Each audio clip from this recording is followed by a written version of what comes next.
This episode of Everything Compliance, we dedicate the entire episode to compliance issues from the Russia invasion of Ukraine. We look at sanctions, corruption, cybersecurity, and compliance. Hello, everyone. This is Tom Fox back for another episode of Everything Compliance. Today, we're going to dedicate the entire episode to issues around the Russian invasion of Ukraine. So with that, we're going to start with Jonathan Armstrong. Jonathan, from where you sit in the United Kingdom, perhaps what are you seeing? And more pointedly, how do you see this playing out in the world of data privacy, data protection, and cybersecurity?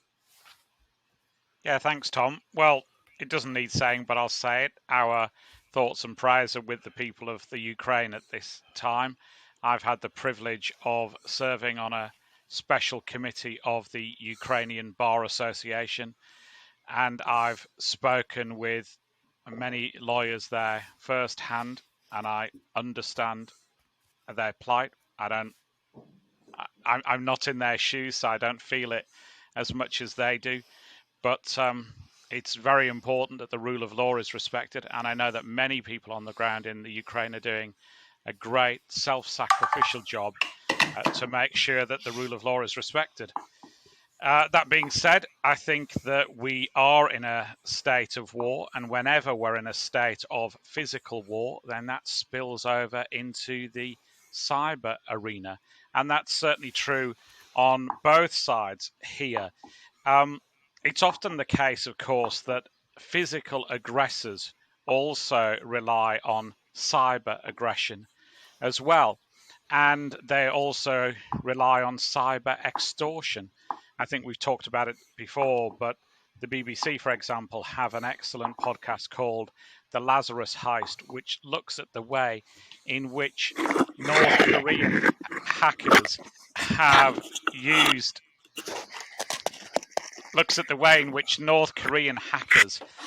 used ransomware to raise money for missiles from the US to target at the US. And there's always a link, I think, between things like ransomware and cyber warfare. Putin, of course, promised to clamp down on ransomware gangs. I think that promise is undoubtedly pretty hollow now. Conti, the most voluminous ransomware gang in terms of attacks and probably in terms of ransomware collected, aligned themselves with Putin and said they would do all that they could to support the war. My intelligence tells me that some members of the Conti gang weren't consulted on that, and the Conti gang might splinter. But they're definitely creating chaos as cover for some of the activities that are going on, and they're definitely extracting money from businesses outside of Russia. And we always see in situations like this, just as in real war, in cyber war, innocent people and innocent corporations end up being collateral damage. We know, for example, that the Conti gang attacked Ireland's health system. We know that led to cancelled operations. We know that led to deaths. And unfortunately, this situation is repeating itself again. But at the same time, we also know that the Ukrainian nation are more robust than some others have been in the past. They've learnt the lessons from the cyber attacks on Estonia, for example, and people in Estonia have done great work looking at things like cyber embassies and how do you move some of your digital assets away from your sovereign territory. And Ukraine, I think, has been more robust than might have been expected. They've also had members of the hacking community pitch in and help, like cyber vigilantes, if you like. Notably, the Anonymous group, one of the most profound groups of nasties in the cyber world, have pitched in to help Ukraine. They claim, for example, to have intercepted battle commands between assets. which they put onto YouTube for members of the Ukrainian defense to listen to. They claim to have taken over Russian TV stations, first of all to play Ukrainian folk music, and secondly to give messages on the true state of the war. But it's undoubtedly the fact that innocent targets will be hit. It's not a topic for levity, but if it were, I'll give you one example. There was a D-list TV celebrity called Keith Chegwin, and once upon a time his website was taken down because American college kids watched his site, and he was thought to be an arm of the CIA as a result. We know that organizations get caught up as collateral damage. And will they still be liable for a data breach? Well, yes, they will. We've seen evidence of regulators fining organizations when they have had a data breach. We've seen evidence of class action lawyers suing organizations when data has been lost due to a cyber attack on their systems. So organizations are particularly vulnerable at this time. And the double whammy is that if you're an organization that relies on cyber insurance, it's highly unlikely that that cyber insurance will cover you. We've seen cyber insurers in the US particularly try and avoid paying up for ransomware, saying that it comes within something called a war exclusion clause. It's an act of war. We don't pay up for acts of war. Some of this litigation is continuing. But what we do know is that most insurers, as a response to this litigation, have tightened up their war exclusion clauses to specifically include things like the attacks that are going on. So, first of all, businesses are at more risk than ever before. And secondly, there is much less opportunity to insure that risk. And the third element where this is all really concerning is, of course, ransomware itself. We know that some corporations pay ransomware. They think that it's a cost of doing business, and they think that if they pay, the problem will go away. Well, first of all, it nearly never goes away. Secondly, particularly at this time, you're, let's just say, optimistic if you trust criminals to do what you expect them to do. The sort of return rate, i.e., do you get your data back after a ransomware attack, diminishes. And most corporations are not in a position to go to Russia and knock on Conti's door if they pay the ransom and don't get their data back. And then additionally, there's the sanctions risk. The US, the UK and others are looking at this money trail. They're looking at sanctioning gangs. They're looking at sanctioning cyber currency exchanges along the way.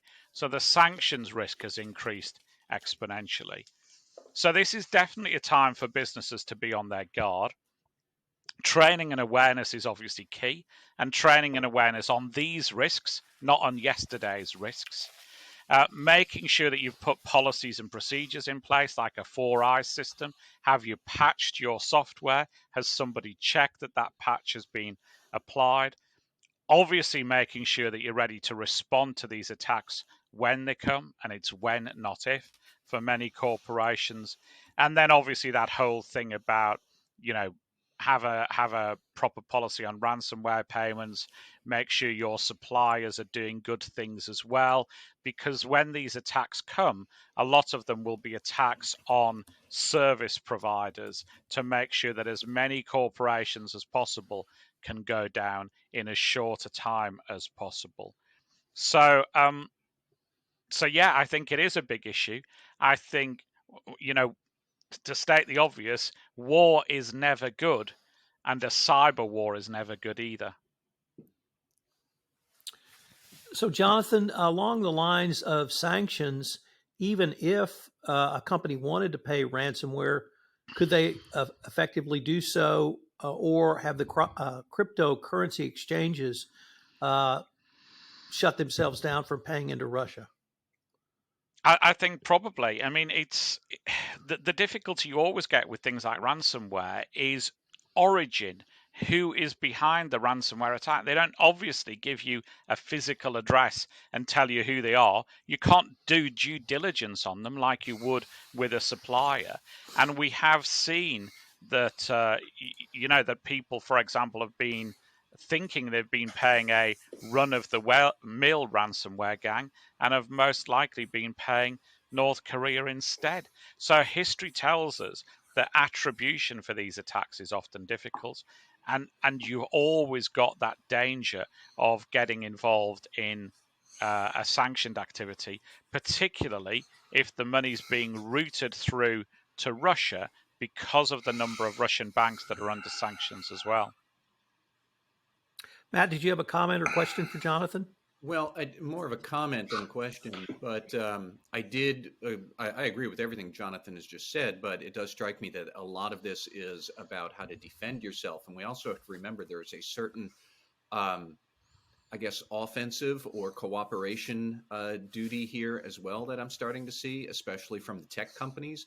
It was a great example that Microsoft, for example, which has excellent cybersecurity awareness and strength, they were almost immediately heavily involved in trying to intercept cybersecurity attacks they've seen within the last week, where they approached the US government and I think other governments in Europe to say this is about to start. I think they approached governments in Ukraine as well. Here's how we're going to intercept this on your behalf, including I know that there were several Microsoft employees who wound up getting emergency national security clearance in a matter of days. Usually that takes months, if it happens at all. And it raises some questions companies will need to think about. How are you going to cooperate with governments if you see an attack that's happening against you, against your clients, against your partners? There's a certain, what are we going to do to not stick it to the hackers? That's not what I mean, but how do we become more emboldened in trying to prevent attacks that might be underway? If you're in tech, you're going to have to think about that because you might very well find yourself in that position. I think that's a great point. And I've had the privilege of dealing with people in government agencies in both the US and the UK recently when clients have been attacked. I've found them very sympathetic, very easy to work with, understanding of the risks. And of course, it's important often to share what you're seeing so that they can get the global picture. And as you say, Matt, we've also had people involved in self-help initiatives. When Conti said that it was siding with Putin, people have exposed some of their source code so that people can decrypt some of these attacks as they're happening.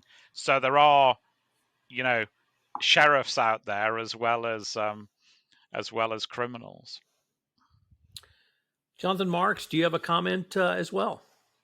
Yeah, I mean, I was going to talk about this, but it seems like it kind of just bleeds into this topic anyway. So there is guidance that's out there on the provisions of certain services related to requirements of U.S. sanctions laws that was issued by the DOJ back on January 12th of 2017. So I don't know if you've all referenced that or turned to that, but, that's one of the things I was going to talk about today is that, there is special exceptions for all of this and that you really have to be very careful on what you're doing and how you're doing it. And, before doing anything, I would certainly make sure that you reach out to a lawyer who has, a great understanding of all of this and may be able to help guide through this. But there is guidance out there. And then, Matt, you talked about, dealing with, some of these things, including if you have current investigations or things that are going on right now. I think this guidance is a good start. And if you haven't seen it, you should probably reference it. But, it's certainly impacting things that we're doing today and making us rethink some of the things that we're doing today just to make sure that, we're not violating any sanctions from that particular perspective. All right. Well, let's move across the ocean to Matt Kelly. Matt, what do you have for us today? Well, I've been thinking a bit about export controls and export control compliance and how that is going to become, I think, a more significant issue for a lot of businesses that might be selling products into Russia. The broad strategy of the Biden administration in Europe now, and also Japan and Australia, Canada, the West, they are going to try to starve out the Russian military and economic capability over time by denying them access to Western components, technologies, goods that might be useful for military purposes. And now a lot of businesses will have to start thinking much more about who are our end use customers going to be. Do we have goods that are dual use where you might be able to sell something that could be repurposed for military technology? A good example of this would be smartphones or tablets that, as of right now, if you can demonstrate that you only sell to Russian private individuals or Russian private companies, you could still sell into the Russia market, something like a smartphone or a laptop. But how are you going to do that? That's going to be the question I think companies will have to think through a lot more. People who've been exposed to export control issues before, this is not going to be a new experience, but I think a lot of companies, it will be new for them.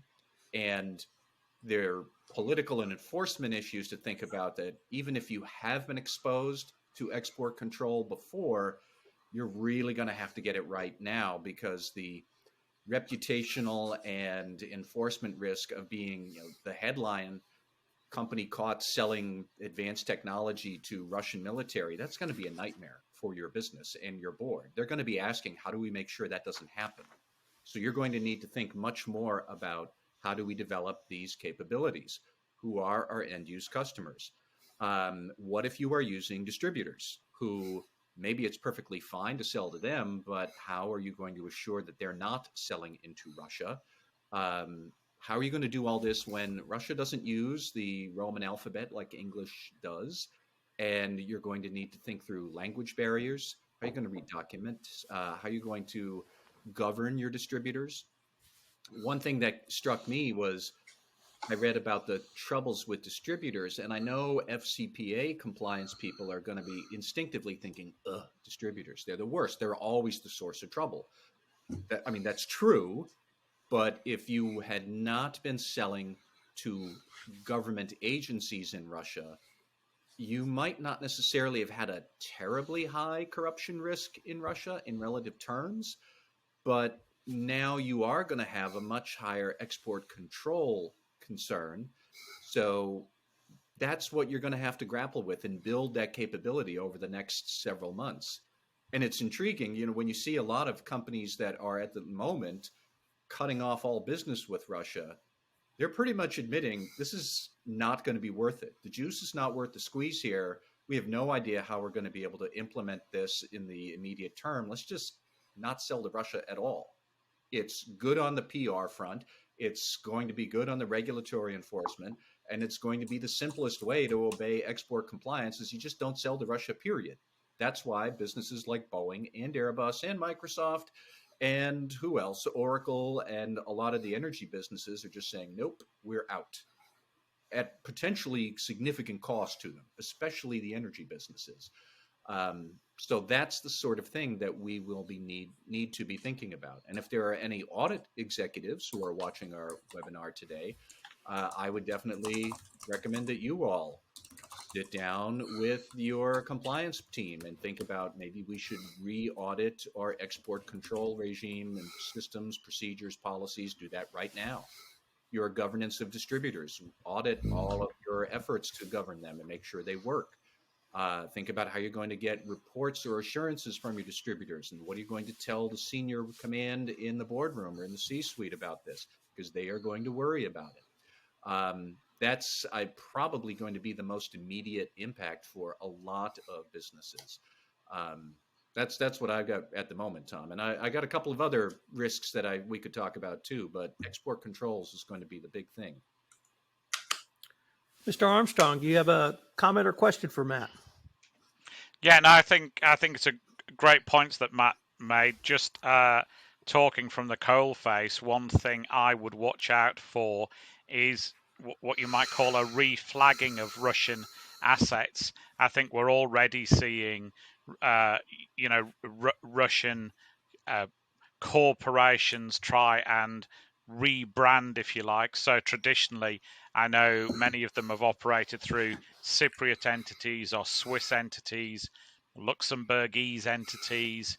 I'm seeing the Gulf quite a lot. So it seems to be relatively easy to set up an operation in Dubai and seemingly to attempt to bypass sanctions that way. So it's not a simple task for compliance officers to go, Russia, no, tick. They're going to have to look, I think, at the history behind some of their suppliers and third parties as well, and see if they were, let's just say, a business that has recently changed location, because that might get them into sanctions issues as well if the ultimate beneficial owner is still a Russian entity. It's a good point that a lot of this will sound like, okay, that's due diligence, which it is. And you might be thinking, well, we've got some good experience with due diligence before. We'll have to apply it again. But it's absolutely true that they're going to reflag their assets. That's a wonderful phrase. I think it captures it. But the issue here is that with the FCPA, you're just trying to figure out, who is this customer I'm selling to? Now, with export controls, you're also thinking about, and how will they use my product? That's different than FCPA compliance. And that is an extra level of complexity.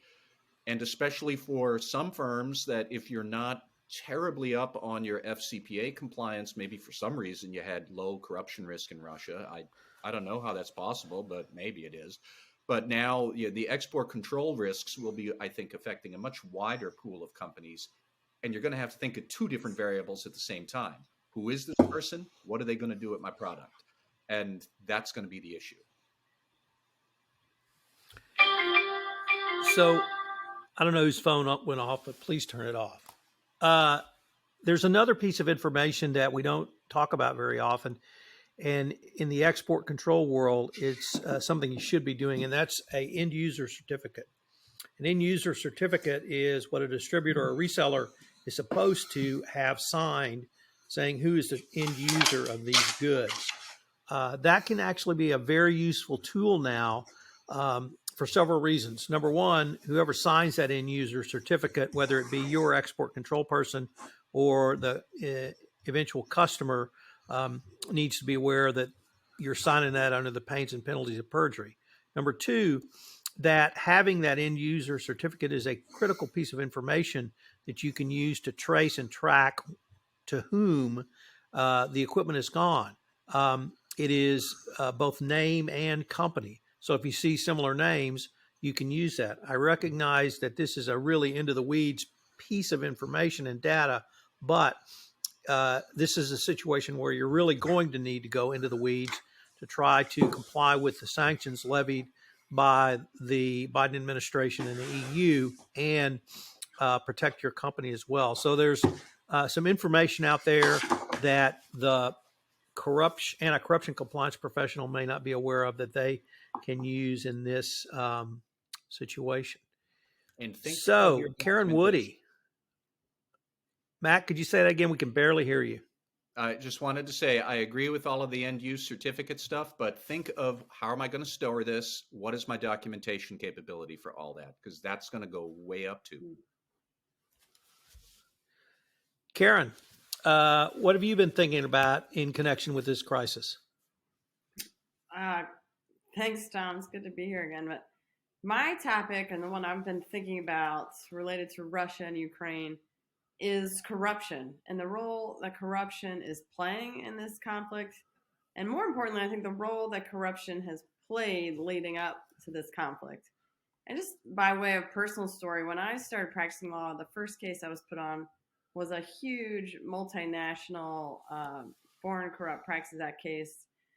We represented a global company that was headquartered in Germany, and we were conducting an internal investigation that spanned the globe.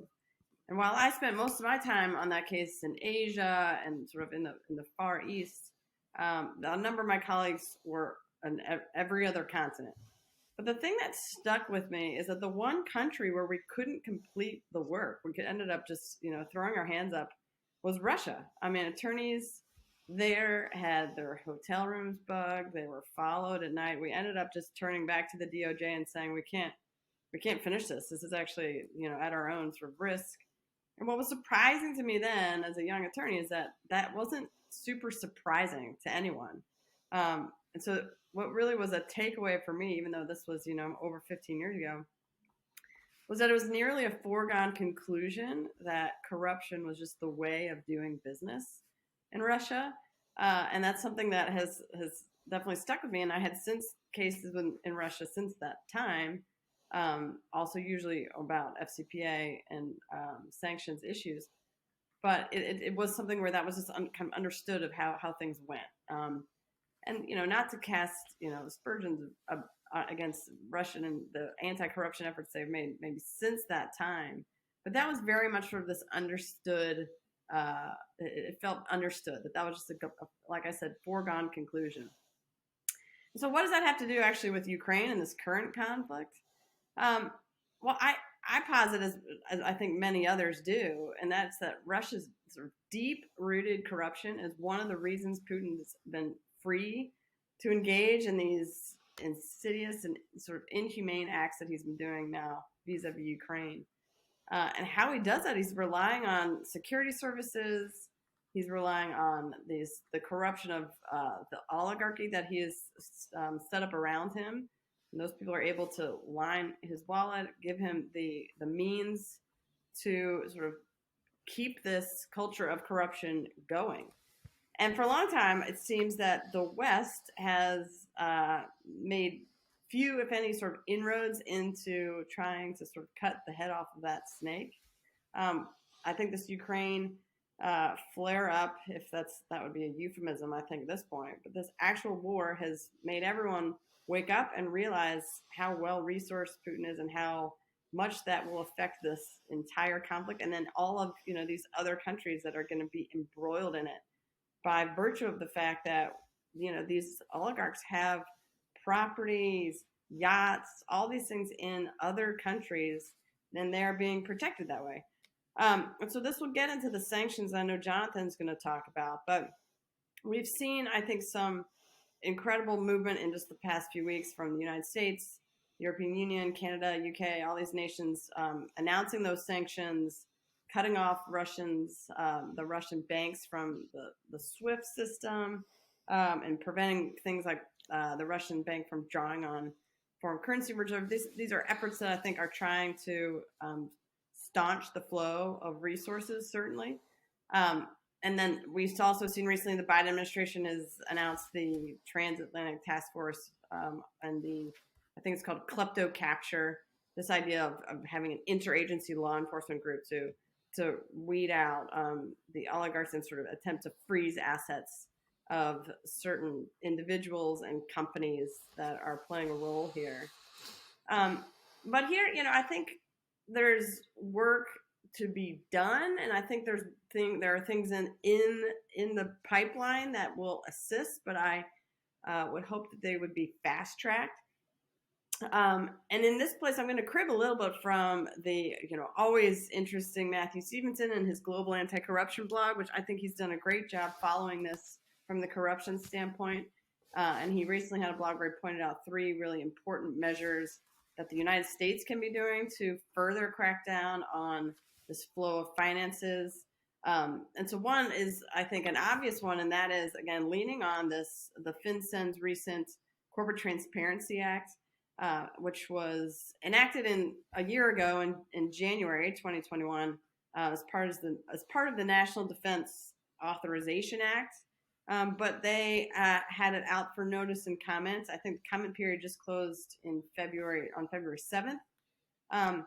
But as Matthew pointed out, I think it's a valid point, that law, which requires most private companies to report who the true beneficial owners are to FinCEN. And again, it's an attempt to try to curb money laundering, corruption, terrorist financing. All that is what's baked into this law. like I said, the proposed rule just closed for comment, but what will be important to think about is how much, even after the final rule is effectuated, how soon this goes into effect, which could be up to maybe a year. So in terms of when people need to be complying with it, when companies need to comply. So I think the speed at which we can get people up to acknowledging, looking at who, again, the beneficial owners are of many of the in these industries is an important one. So the role of, again, FinCEN, the tighter AML rules around this, certainly as it relates to the real estate sector. There's been a lot written on the luxury properties in New York and London that many of these oligarchs have, and thinking through, again, how we suss out who is owning this. I know FinCEN just in October had announced the renewal of its geographic targeting orders, which requires U.S. title insurance companies to identify the actual natural persons behind shell companies that are buying all cash purchases of real estate, usually residential real estate. So these, I think, are efforts that are pushing us toward trying to, like I say, cut the head off the snake of how to make sure that these people aren't still able to fund Putin and some of these things that are happening over in Russia. And so I think the efforts toward, again, beneficial ownership regulations, understanding, where this money is coming from, where it's going through. There is this idea of maybe even having real estate brokers needing to file suspicious activity reports like SARS as part of AML programs.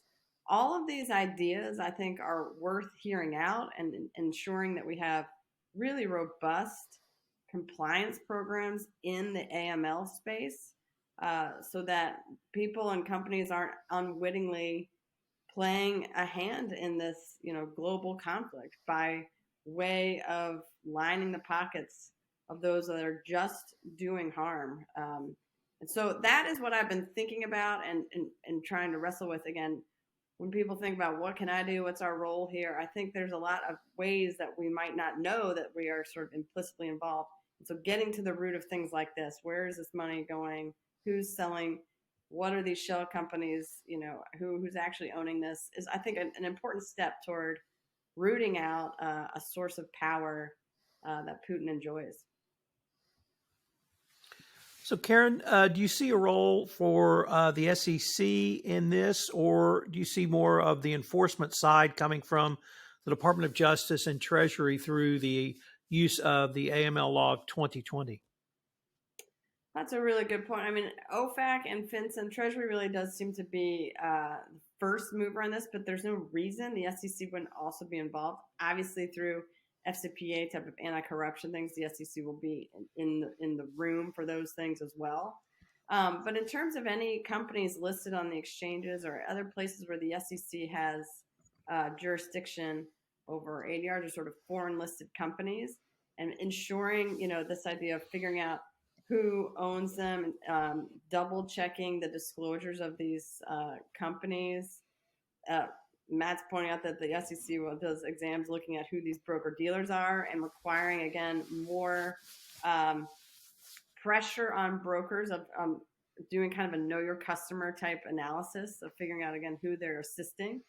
I think there is definitely room and opportunity for the SEC to dial that up. I think they have that mandate authorized by Congress, and especially when we're thinking about this as related to impacting markets and the volatility of markets, and the idea of this being all obviously very systemic risk.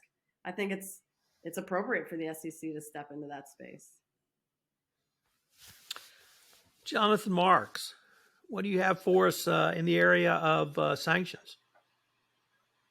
Well, we keep talking a little bit about this. So, as our conversations sort of manifested themselves, it got me to thinking a little bit more. And Karen and Matt and Jonathan, I certainly appreciate all your comments.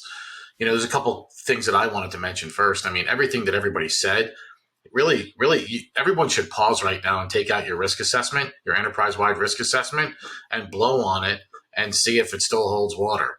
I mean, because this to me, I mean, we had a pandemic that we all went through. There were certain things. You talk about the SEC. There were certain cases that came out as a result of that because people were hiding behind that crisis a little bit. This may be a crisis for some and not for others. So, from a disclosure perspective, I'm sure the SEC is going to be on full alert when it comes to this because they have some recent pains relating to this. But overall, I mean, if internal audit is not talking to compliance and the general counsel's office right now, including the senior leadership and the board of directors with regards to the risks and the enterprise-wide risks, I mean, internal risks are one thing, but go enterprise-wide. Matt had some great comments about export controls. Karen, was talking about, FCPA risk, anti-bribery, anti-corruption risks. Jonathan was talking about cyber risks and things like that. These are all real risks that most of us face on a regular and ongoing basis. And they may have been medium or low before, but they could have changed as a result of all this. And I think it's really incumbent upon us, if we really buy into the regulatory guidance that's been issued over the past couple of years, talking about feedback and making sure that it's not a set it and forget it exercise, to really take those things off, dust them, and revisit every single one of those things that are on there. I mean, that's good governance all around. It's not just good governance around, export controls and other things. It's good governance in general from a risk management perspective to do this. And since the onus has really been placed on the board, as a result of a lot of the cases that have come to pass, over the past year and a half related to Caremark, and we've all realized what's happening there. If you're a board of director today, it's the first question I'm asking. Is our risk assessment really where it should be? And what are the things that we should be doing proactively to make sure that we're covering ourselves as an organization? And so, that got me to think. With regards to sanctions, getting back to all these sanctions, I think you really need to understand, what the sanctions are all about. And again, use that to see how it would potentially impact your organization, whether it's supply chain, whether it's cyber, whether it's bribery and corruption. The other thing is, that I keep thinking about is, if you're doing services into Russia, how are you going to get paid? How are you going to get paid for those services? We all know about the SWIFT banking system and the severe, connection between the U.S. severing the U.S. financial systems for Russia's largest financial institutions, Sberbank, and full blocking sanctions on Russia's second largest financial institution, VTB Bank. I mean, I could go on and on about all the sanctions that are out there. I think that's less important. You can all go read about them online. They're all listed there, and they're highlighted, appropriately. When it comes to really the impact on the organization, now is the time to do this. You can't wait. And if you're doing it now and you haven't done it already, maybe shame on all of us. But, I would really encourage everyone to go find your risk assessment or your risk assessments, including AML and BSA. To your point about KYC, there are some programs out there we know that KIC, like from a broker and dealer perspective, as Matt, poignantly said, that the SEC examination division is looking at broker dealers just because of the compliance around maybe KYC. And we all know that some of the cases that have come forth that KYC has been weak. But we also all know that AML BSA programs in some of the largest financial institutions over the years have been, picked on and for good reason, because they're not effective. And so,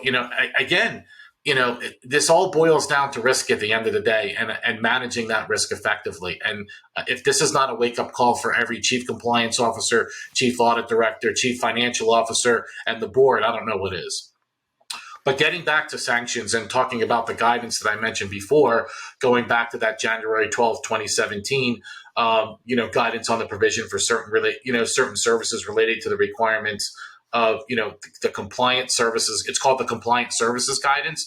You should definitely dust that off. It may not be 100% appropriate in your situation, but I would encourage you to read it. And if you do have questions, I would encourage you to reach out to your general counsel or to, lawyers that really do understand this, like Tom and Karen, because I'm sure that they could provide you with the requisite guidance. But don't go at this alone.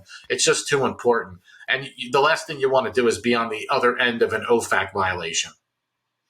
Matt, you have a comment or question for Jonathan? Well, just two thoughts I wanted to put into the listeners' heads here. One is a story that I encountered earlier today, where a Russian oil tanker was looking to dock and distribute its oil supplies into the world market. I think in the Baltic Sea.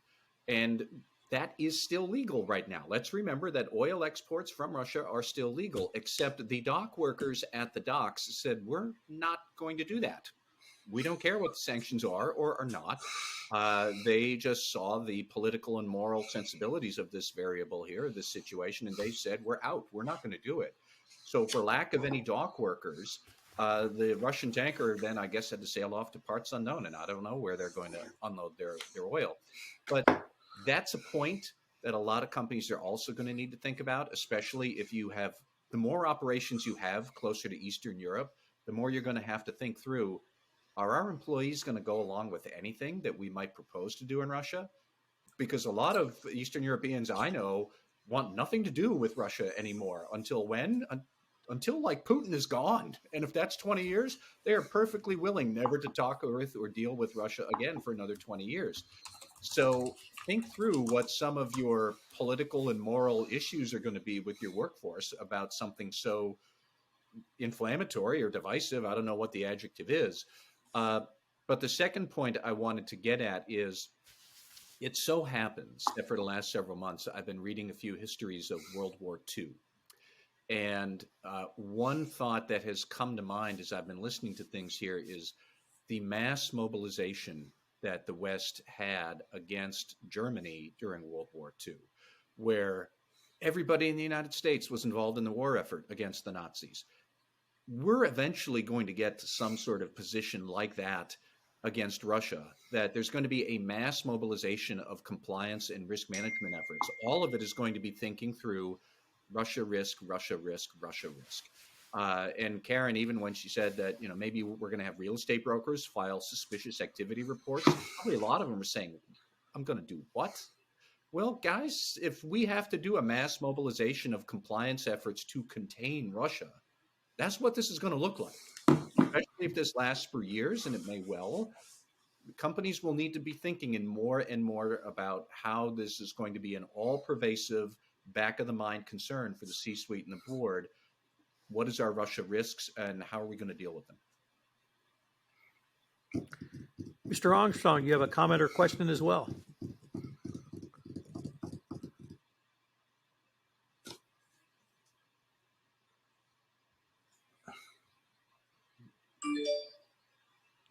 Yeah, I have live ship tracking for you.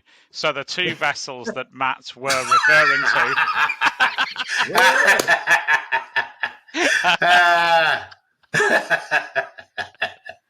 That's great. So they're the Boris Vilakitsky and the Fedor Litka, and they were actually turned away from the UK. And it seems to be a concerted effort by Unison, the trade union. And Unison have said that they were behind it and that they are, quote, determined to support the Ukrainian people and uphold the sanctions imposed against Russia. So there was technically not a sanctions violation because the sanctions attached to the vessel, not the cargo, and the ship seemed to sail under a Cypriot flag. But I can tell you, as we speak, they look like they're headed to, I'd be guessing, Kaliningrad. They've gone up the North Sea, past Holland, and it looks like they're trying to get back to a Russian port from what I can see. But that's a first for the podcast, isn't it? Live ship tracking. Yeah, and Matt, you could download that app on iTunes or the Android store at Find My Super Tanker. It's an app. So I mean, as funny as this is, and although I do applaud the dock workers for doing this, even if dock workers were going to go along with this idea, what if the insurance carrier suddenly decides we're not going to insure that tanker?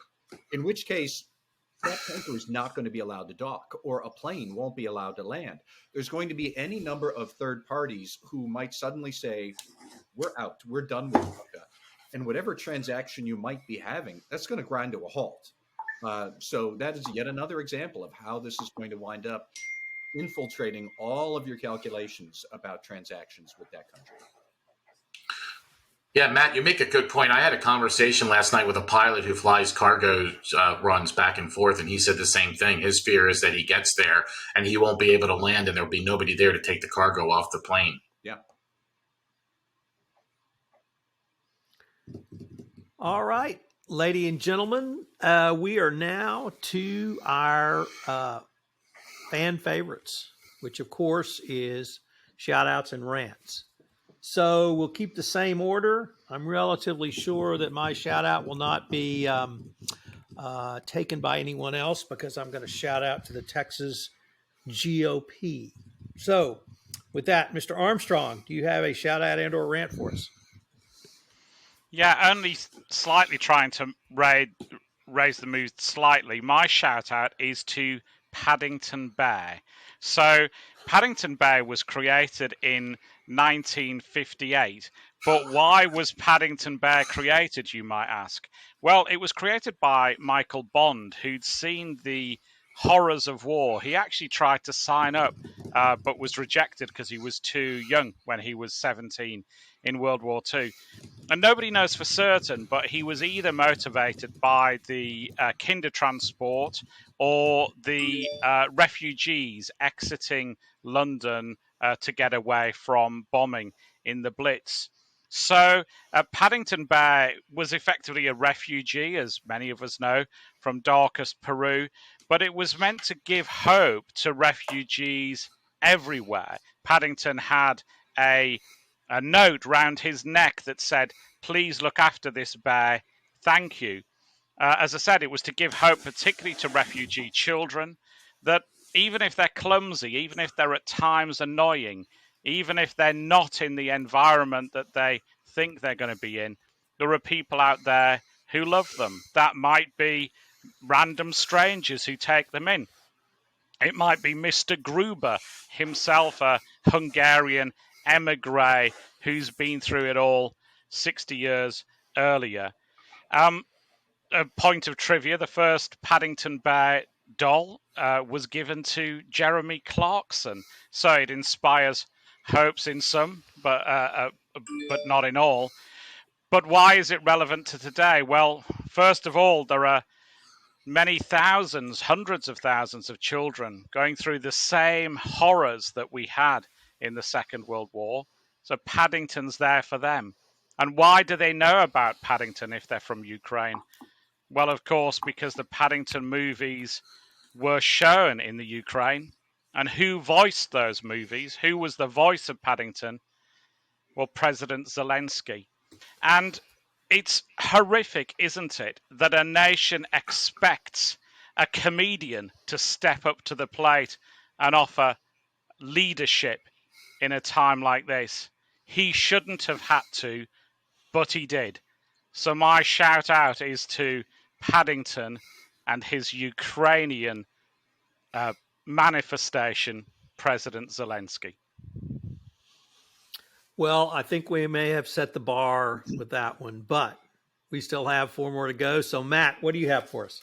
Well, I won't meet that bar. That is an excellent one. So first, I want to sneak in a quick advertisement. Tom, trust me on this, that this won't be objectionable. But on Wednesday, March 23rd, compliance officers in Boston, if you are watching this, we will be having another Boston compliance meetup. The reason I am promoting it is that Radical Compliance has also turned this into a Ukraine charity relief fundraiser.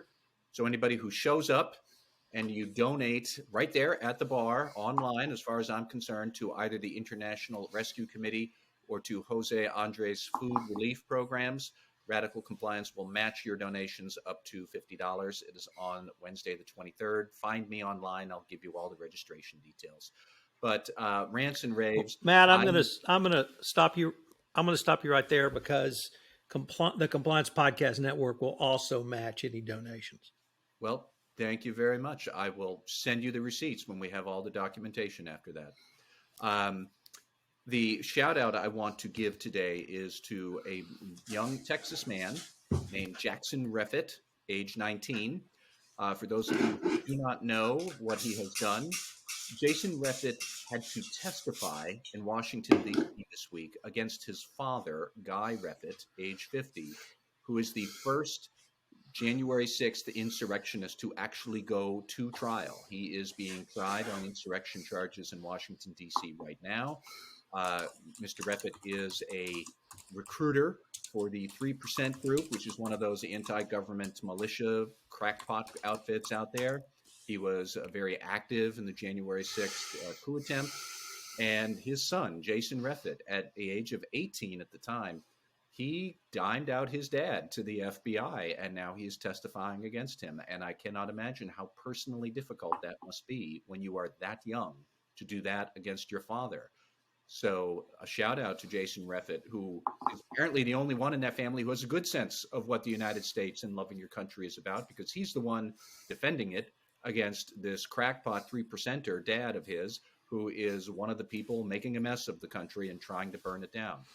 We need more people like Jackson Reffitt ready to step up and talk about what is right in America and then do the right thing. And he did. So hats off to him. Karen Woody.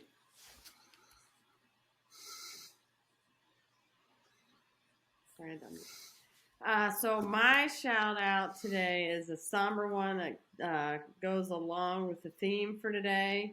And I want to shout out to the Ukrainian ambassador to the UN, who could not be more, in my mind, of someone who speaks truth to power and a model of just sort of upstanding honor in the face of what seems to be unspeakable tragedy. And his speech on Monday at the UN General Assembly, wherein he read the text messages of one of the Russian soldiers to his mother, and that soldier ended up being killed, I thought was such an incredible and powerful moment to humanize this thing that we have been inundated with from, talking heads and pundits and sort of nonstop news. But I just thought, what a powerful way to bring this home in a way that acknowledges that these are people and these are kids. A lot of these being Russian conscripts. Yeah, not to be a cynic here, but what powerful message it sends even to the inefficacy of Putin and his strongman sort of image, that even his soldiers here seem to be not understanding what they're doing, not in favor of what they're doing. And so, like I said, the person who I think is such an incredible representative of this is, and I know I won't say his name probably right, but Sergiy Kyslytsya, unless I'm saying that wrong, maybe you guys know. I applaud, again, his ability to have the wherewithal to humanize what's going on in a way that speaks to all of us without it seeming overwrought, the way I think many news reporters and journalists can overdo it. I think he is someone who, like I said, made us all stop in our tracks for a minute on Monday, and I appreciate, again, sort of reminding all of us what really is at stake here. Jonathan Marks, what do you have for us? I have a rant and a shout out. So I'm going to ride the horse a little bit. Franklin Court Circuit Judge Thomas Wingate ordered Wednesday about in a matter related to my favorite person, Bob Baffert, and that whole big scandal there. So I don't understand any of this, but Judge Thomas Wingate, if you're listening to the compliance podcast here, the guy's guilty. Throw the book at him and just be done with it. Get it off your docket. There's not even a question here. So if you have any questions, you could certainly call me. I'll leave you my number.